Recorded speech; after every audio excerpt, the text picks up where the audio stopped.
ಸಮರ್ಥ ಸದ್ಗುರು ಸಾಯಿನಾಥ್ ಮಹಾರಾಜ್ಗೆ ಜೈ. ನಮ್ಮ ಸಾಯಿ ಕುಟುಂಬದ ಎಲ್ಲ ಸಾಯಿ ಭಕ್ತರಿಗೆ ನಮಸ್ಕಾರ. ಸಾಯಿ ಆಶೀರ್ವಾದ ಸದಾ ನಿಮ್ಮ ಮೇಲೆ ಇರಲಿ ಅಂತ ಬಾಬಾಗೆ ಬೇಡ್ಕೊಂತ ಇವತ್ತಿನ ವಿಡಿಯೋ ಶುರು ಮಾಡ್ತಾ ಇದ್ದೀನಿ. ಇವತ್ತಿನ ವಿಡಿಯೋದಲ್ಲಿ ಸಾಯಿ ಅಪ್ಪ ಏನು ಹೇಳ್ತಾ ಇದ್ದಾರಂದ್ರೆ, ನಿಮ್ಮ ಮಕ್ಕಳ ಭವಿಷ್ಯ ಬದಲಾವಣೆ ಆಗುವ ದಾರಿ ಇಲ್ಲಿದೆ. ಪ್ರತಿನಿತ್ಯ ಮಲಗುವ ಮುನ್ನ ಮಕ್ಕಳ ಕಿವಿಯಲ್ಲಿ ಇದೊಂದು ಮಾತು ಹೇಳಿ ಅಂತ ಸಾಯಿಯಪ್ಪ ನಮ್ಮೆಲ್ಲರಿಗೋಸ್ಕರ ಒಳ್ಳೆಯ ಉಪಾಯವನ್ನು ತಂದಿದ್ದಾರೆ. ಒಳ್ಳೆಯ ಸಂದೇಶವನ್ನು ಎಲ್ಲರೂ ಕೂಡ ಇವತ್ತು ಶುಕ್ರವಾರ ದಿನ ಈ ಧನುರ್ಮಾಸದಲ್ಲಿ ನಿಮ್ಮ ಮಕ್ಕಳು ನಿಮ್ಮ ಮಾತು ಕೇಳ್ತಾ ಇಲ್ಲ ಅಂದರೆ, ನಿಮ್ಮ ಮಾತು ಕೇಳಬೇಕು ಅಂದರೆ ಇವತ್ತು ಸಾಯಿ ಸಂದೇಶವನ್ನು ಪೂರ್ತಿಯಾಗಿ ನೀವು ನೋಡಲೇಬೇಕು. ಈ ಧನುರ್ಮಾಸದಲ್ಲಿ ಶ್ರೀ ಮಹಾವಿಷ್ಣುಗೆ ಆರಾಧನೆ ಮಾಡಿದ್ರೆ ಖಂಡಿತ ನಮ್ಮ ಲೈಫಲ್ಲಿ ಇರೋ ಕಷ್ಟಗಳೆಲ್ಲ ಕೂಡ ದೂರ ಆಗುತ್ತೆ. ನಮ್ಮ ಇಷ್ಟ ದೈವ, ಆರಾಧ್ಯ ದೈವ ಯಾರು ಅಂದರೆ ಸಾಯಿಯಪ್ಪ. ಸಾಯಿಯಪ್ಪ ಜೊತೆಗೆ ಮಹಾವಿಷ್ಣುವಿನ ಆರಾಧನೆ ಮಾಡಿ ಈ ಧನುರ್ಮಾಸದಲ್ಲಿ ಇರೋ ಕಷ್ಟಗಳೆಲ್ಲ ಕೂಡ ದೂರ ಆಗುತ್ತೆ. ಬರೋ ವರ್ಷ 2024 ಈ ವರ್ಷದಲ್ಲಿ ನಾವು ಚೆನ್ನಾಗಿರ್ಬೇಕು ಅಂದರೆ ಸಾಯಿಯಪ್ಪ ಸಂದೇಶವನ್ನು ನಾವು ಯಾವಾಗಲೂ ಕೇಳ್ತಾನೆ ಇರಬೇಕು. ಈ ಧನುರ್ಮಾಸದಲ್ಲಿ ನಾವು ಯಾವ ಥರ ಪೂಜೆ ಮಾಡಿದ್ರೆ ಸಾಯಿಯಪ್ಪ ಆಶೀರ್ವಾದ ಸಿಗುತ್ತೆ, ಹಾಗೆ ಈ 2024 ಇಡೀ ವರ್ಷ ನಾವು ಚೆನ್ನಾಗಿರ್ಬೇಕು, ಸಿಹಿಯಾಗಿ ಆ ವರ್ಷದಲ್ಲಿ ನಾವು ಬಾಳ್ಬೇಕು ಅಂದ್ರೆ ಸಾಯಿಯಪ್ಪ ಮಾತು ಕೇಳಬೇಕು. ಸಾಯಿ ಸಂದೇಶವನ್ನು ಯಾವಾಗಲೂ ಕೇಳ್ತಾ ಇರಬೇಕು. ಸಾಯಿ ಸಂದೇಶ ಒಂದೇ ಅಲ್ಲ, ಸಾಯಿ ಕೊಡ್ತಿರುವ ಉಪಾಯಗಳು ಕೂಡ ನಾವು ಪ್ರಯತ್ನ ಮಾಡಬೇಕು. ಈ ಧನುರ್ಮಾಸದಲ್ಲಿ ಪ್ರತಿದಿನ ನಾನು ಒಂದು ವಿಡಿಯೋ ಮಾಡ್ತೀನಿ, ಎಲ್ಲರೂ ಉಪಯೋಗಿಸ್ಕೊಳ್ಳಿ. ಯಾಕಂದ್ರೆ ಬರೋ ವರ್ಷ ತುಂಬಾ ಒಳ್ಳೇದಾಗಬೇಕು. ಎಲ್ಲರಿಗೂ ಕೂಡ ಈಗಿರೋ ಕಷ್ಟಗಳು ಎಲ್ಲ ದೂರ ಆಗಿ ಚೆನ್ನಾಗಿರ್ಬೇಕು ಅಂದ್ರೆ ಸಾಯಿಯಪ್ಪ ಕೊಡ್ತಿರುವ ಪರಿಹಾರಗಳು ಖಂಡಿತ ನಾವು ಪ್ರಯತ್ನ ಮಾಡಲೇಬೇಕು. ಹೊಸ ವರ್ಷದಲ್ಲಿ ನಾವು ಹೆಜ್ಜೆ ಇಡೋವಾಗ ಈಗಿರೋ ಕಷ್ಟಗಳೆಲ್ಲ ಇಲ್ಲೇ ಬಿಟ್ಟು ನಾವು ಹೊಸ ವರ್ಷಕ್ಕೆ ಹೆಜ್ಜೆ ಅನ್ನೋದು ಇಡಬೇಕು. ಈ ತರ ನೀವು ಮಾಡಬೇಕು ಅಂದ್ರೆ ಪ್ರತಿದಿನ ನಮ್ಮ ಸಾಯಿ ಕುಟುಂಬ ಚಾನೆಲ್ನ ಪ್ರತಿಯೊಬ್ರು ಕೂಡ ಮಿಸ್ ಮಾಡದೆ ನೋಡಿ. ಮತ್ತೆ ಇವತ್ತು ಸಾಯಿಯಪ್ಪ ಮಕ್ಕಳಿಗೋಸ್ಕರ ನಮಗೆ ಒಳ್ಳೆಯ ಸಂದೇಶವನ್ನು ತಂದಿದ್ದಾರೆ. ಎಲ್ಲ ತಾಯಂದಿರು ಮಾಡುವಂಥದ್ದು. ಯಾಕಂದರೆ ಯಾರ್ಯಾರ ಮಕ್ಕಳು ಅವ್ರ ಮಾತು ಕೇಳ್ತಾ ಇಲ್ವೋ ಅಂದರೆ ಮನೆಯಲ್ಲಿ ಅತಿ ಮುಖ್ಯವಾಗಿ ಮಕ್ಕಳನ್ನು ನಾವು ಚೆನ್ನಾಗಿ ನೋಡ್ಕೋಬೇಕು. ಅವ್ರ ಮಾತೇ ಕೇಳಲ್ಲ. ಈಗಿನ ಕಾಲ ಮಕ್ಕಳಂತೂ ಇನ್ನೂ ಹಠ ಜಾಸ್ತಿ ಅಲ್ವಾ. ಎಲ್ಲರೂ ಕೂಡ ಇದನ್ನ ಪ್ರಯತ್ನ ಮಾಡಿ, ಯಾರ್ಯಾರ ಮಕ್ಕಳು ಅವ್ರ ಮಾತು ಕೇಳ್ತಾ ಇಲ್ವೋ, ಚೆನ್ನಾಗಿ ಓದ್ತಾ ಇಲ್ವೋ, ಅವ್ರ ಮನೆಯಲ್ಲಿ ಇರೋ ಕಷ್ಟಗಳಿಗೆ ಇವ್ರು ಬೇರೆ ನಮಗೆ ಕಾಟ ಕೊಡ್ತಾ ಇರ್ತಾರೆ. ಮಕ್ಕಳು ಫಸ್ಟ್ ಮುಖ್ಯವಾಗಿ ಅವರು ಚೆನ್ನಾಗಿ ಓದ್ಕೋಬೇಕು, ನಮ್ಮ ಮಾತು ಕೇಳಿದ್ರೆ ಸಾಕು ಅಂತ ತುಂಬಾ ಜನ ತಾಯಂದ್ರು ಅಂತ ಇರ್ತಾರೆ. ಅಂತವ್ರಿಗೆ ಇವಾಗ ಸಾಯಿಯಪ್ಪ ಒಳ್ಳೆಯ ಉಪಾಯವನ್ನು ತಂದಿದ್ದಾರೆ. ಮಕ್ಕಳೆಲ್ಲರೂ ಒಂದೇ ತರ ಇರಲ್ಲ. ಕೆಲವೊಬ್ರು ಏನ್ ಮಾಡ್ತಾರೆ ಅಂದ್ರೆ, ಅವರು ಹಠ ಮಾಡುವಾಗ ಅವ್ರ ಮಾತು ನಾವು ಕೇಳಬೇಕು, ಅವಾಗ ಅವರು ಸುಮ್ಮನೆ ಆಗ್ತಾರೆ. ಇನ್ನು ಕೆಲವೊಂದು ಮಕ್ಕಳು ಏನ್ ಮಾಡ್ತಾರೆ ಅಂದ್ರೆ, ನನಗೆ ಕೊಡೋದು ಕೊಟ್ರೇನೆ ನಾನು ಕೇಳೋದು ಅಂತಾರೆ. ಅಂದ್ರೆ ನಾವು ಒಂದು ಹೊಡೆದ್ರೆ ಅವ್ರು ಚೆನ್ನಾಗಿರ್ತಾರೆ, ಸುಮ್ಮನೆ ಆಗ್ತಾರೆ, ಹೇಳಿದ ಮಾತು ಕೇಳ್ತಾರೆ ಅಂತವ್ರು ಕೂಡ ಇರ್ತಾರೆ.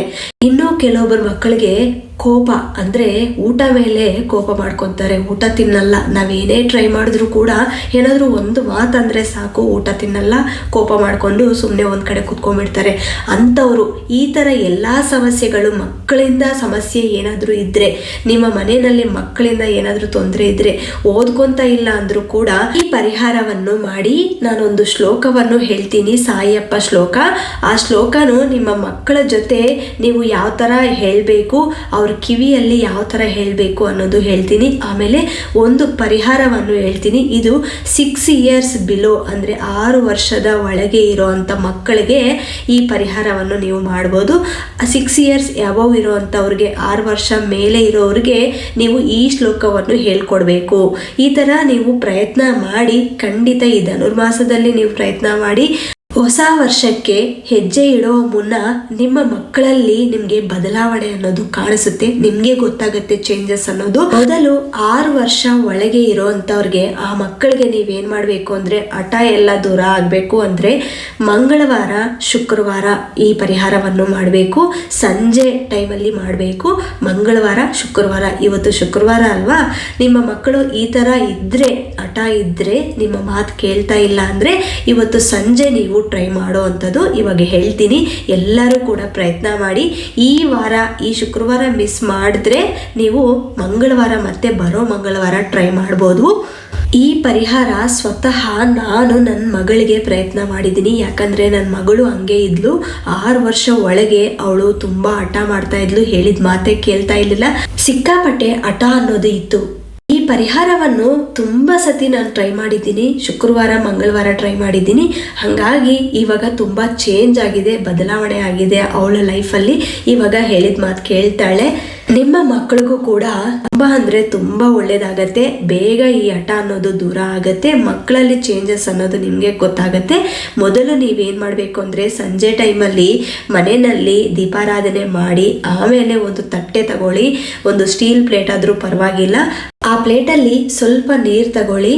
ಆಮೇಲೆ ಅದಕ್ಕೆ ಅರಿಶಿನ ಹಾಕಬೇಕು. ಸ್ವಲ್ಪ ಹಾಕಿ ಜಾಸ್ತಿ ಹಾಕೋಕ್ಕೆ ಹೋಗಬೇಡಿ, ಸ್ವಲ್ಪ ಅರಿಶಿನ. ಅದ ನಂತರ ಸುಣ್ಣ, ಎಲ್ಲರೂ ಅಡಿಕೆ ಎಲೆದಲ್ಲಿ ಹಾಕ್ಕೊತಾರಲ್ವ ಸುಣ್ಣ, ಆ ಸುಣ್ಣನ ಸ್ವಲ್ಪ ಹಾಕಿ ಜಾಸ್ತಿ ಹಾಕೋಕ್ಕೆ ಹೋಗಬೇಡಿ. ಅದನ್ನು ಹಾಕಿದ ನಂತರ ಒಂದು ವಿಳೆದೆಲೆ ತಗೊಳ್ಳಿ. ವಿಳೆದೆಲೆ ಅದರ ಮೇಲೆ ಇಡಬೇಕು, ನೀರದ ಮೇಲೆ ಇಡಬೇಕು.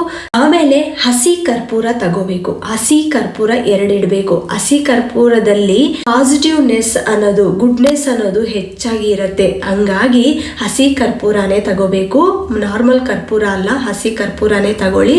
ಇದು ನಿಮಗೆ ಮಾರ್ಕೆಟಲ್ಲಿ ಸಿಗತ್ತೆ, ಗ್ರಂಥಿಗೆ ಅಂಗಡಿಯಲ್ಲಿ ಕೂಡ ಸಿಗತ್ತೆ, ಕೇಳಿ. ಸುಣ್ಣ ಆಮೇಲೆ ಇದು ಹಸಿ ಕರ್ಪೂರ 2 ಕೂಡ ನಿಮ್ಗೆ ಅಲ್ಲೇ ಸಿಗತ್ತೆ.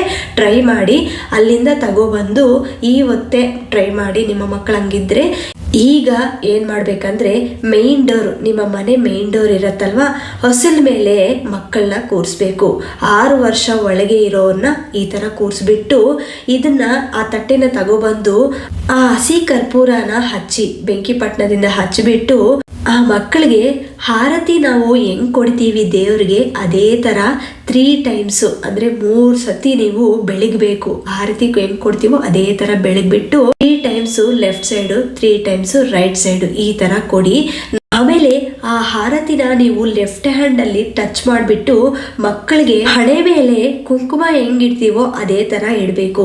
ಈ ಥರ ಇಟ್ಟಿದ ನಂತರ ಆ ನೀರನ್ನ ನೀವು ಮನೆ ಮುಂದೆ ಆ ನೀರನ್ನ ಚೆಲ್ಬಿಡಿ. ಆಮೇಲೆ ಮಕ್ಕಳಿಗೆ ಏನು ಮಾಡ್ತೀರಂದ್ರೆ ಕೈಕಾಲು ಮುಖ ಎಲ್ಲ ಚೆನ್ನಾಗಿ ವಾಶ್ ಮಾಡ್ಕೊಳಕ್ಕೆ ಹೇಳಿ. ವಾಶ್ ಮಾಡಿದ ನಂತರ ಆಮೇಲೆ ದೇವ್ರಿಗೆ ನಮಸ್ಕಾರ ಮಾಡಿಕೊಂಡು ಸ್ವಲ್ಪ ಕುಂಕುಮ ಹಚ್ಚಬೇಕು ಮಕ್ಕಳಿಗೆ. ಈ ಥರ ನೀವು ಶುಕ್ರವಾರ ಮಂಗಳವಾರ ಪ್ರತಿ ವಾರ ಟ್ರೈ ಮಾಡ್ತಾ ಇರಿ. ಕಂಟಿನ್ಯೂಯಸ್ ಆಗಿ ಮಾಡ್ತಾ ಹೋದರೆ ಖಂಡಿತ ಮಕ್ಕಳಲ್ಲಿ ಬದಲಾವಣೆ ಅನ್ನೋದು ನಿಮಗೆ ಕಾಣಿಸುತ್ತೆ. ಆಮೇಲೆ 6 ಇಯರ್ಸ್ ಎಬವ್ ಅಂದರೆ 6 ವರ್ಷ ಮೇಲೆ ಇರುವಂಥ ಮಕ್ಕಳು ಮಾತು ಕೇಳ್ತಾ ಇಲ್ಲ ಅಂದರೆ ಆ ತಾಯಂದಿರೆಲ್ಲರೂ ಕೂಡ ಈ ಮಂತ್ರವನ್ನು ಮಕ್ಕಳ ಜೊತೆ ಹೇಳಬೇಕು. ರಾತ್ರಿ ಮಲಗುವ ಮುನ್ನ ಹೇಳ್ಕೋಬೇಕು. ಮಕ್ಕಳ ಕಿವಿಯಲ್ಲಿ ಹೇಳ್ತಾ ಇರಿ. ಆಮೇಲೆ ಸ್ಕೂಲ್ಗೆ ಹೋಗೋವಾಗ, ಕಾಲೇಜ್ಗೆ ಹೋಗೋವಾಗ ಮನಸ್ಸಿನಲ್ಲಿ ಹೇಳ್ಕೋಬೇಕು ಅಂತ ಆ ಮಕ್ಕಳಿಗೆ ನೀವು ಹೇಳ್ಕೊಡ್ಬೇಕು. ಅಂದರೆ ತಾಯಂದಿರು ಹೇಳ್ಕೊಟ್ರೆ ಖಂಡಿತ ಮಕ್ಕಳಲ್ಲಿ ಕೂಡ ಆ ದೇವರ ಮೇಲೆ ನಂಬಿಕೆ ಬರುತ್ತೆ. ಈಗ ಆ ಶ್ಲೋಕವನ್ನು ಸ್ಕ್ರೀನ್ ಮೇಲೆ ಕೊಡ್ತೀನಿ, ಎಲ್ಲರೂ ಕೂಡ ಪ್ರಯತ್ನ ಮಾಡಿ. ಎಸ್ಪೆಷಲಿ ಓದ್ತಾ ಇರುವಂತ ಮಕ್ಕಳಿಗೆ ಇದು ತುಂಬಾ ಯೂಸ್ಫುಲ್ ಆಗತ್ತೆ. ಈ ಶ್ಲೋಕ ತುಂಬಾ ಪವರ್ಫುಲ್ ಶ್ಲೋಕ ಅಂತ ಹೇಳಬೇಕು. ಇವಾಗ ಸ್ಕ್ರೀನ್ ಮೇಲೆ ಕೊಡ್ತೀನಿ, ಎಲ್ಲರೂ ನೋಟ್ ಮಾಡ್ಕೊಳ್ಳಿ.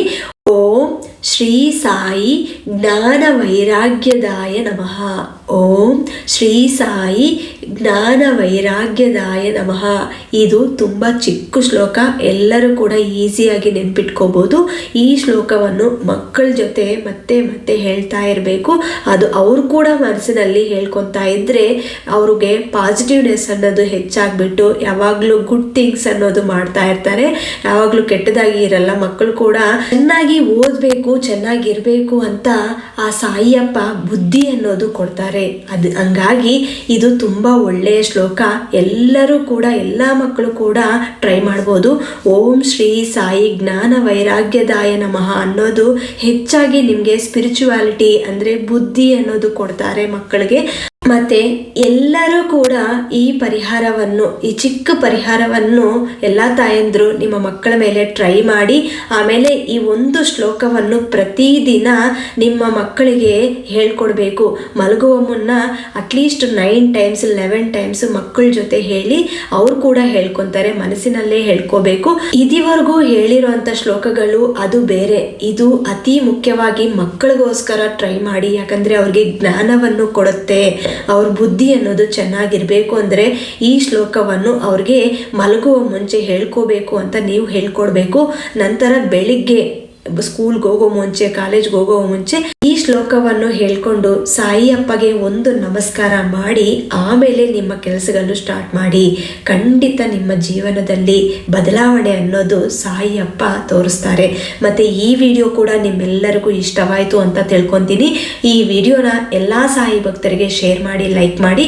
ಹೊಸದಾಗಿ ನಮ್ಮ ಚಾನಲ್ನ ವೀಕ್ಷಿಸುತ್ತಿದ್ದವರು ದಯವಿಟ್ಟು ಸಬ್ಸ್ಕ್ರೈಬ್ ಮಾಡಿಕೊಂಡು ಸಪೋರ್ಟ್ ಮಾಡಿ. ಮತ್ತೆ ಇನ್ನೊಂದು ವಿಡಿಯೋದಲ್ಲಿ ಭೇಟಿ ಆಗ್ತೀನಿ. ಅಲ್ಲಿವರೆಗೂ ನಮಸ್ಕಾರ. ಸರ್ವೇ ಜನ ಸುಖಿನೋ ಭವಂತು. ಜೈ ಸಾಯಿರಾಮ್.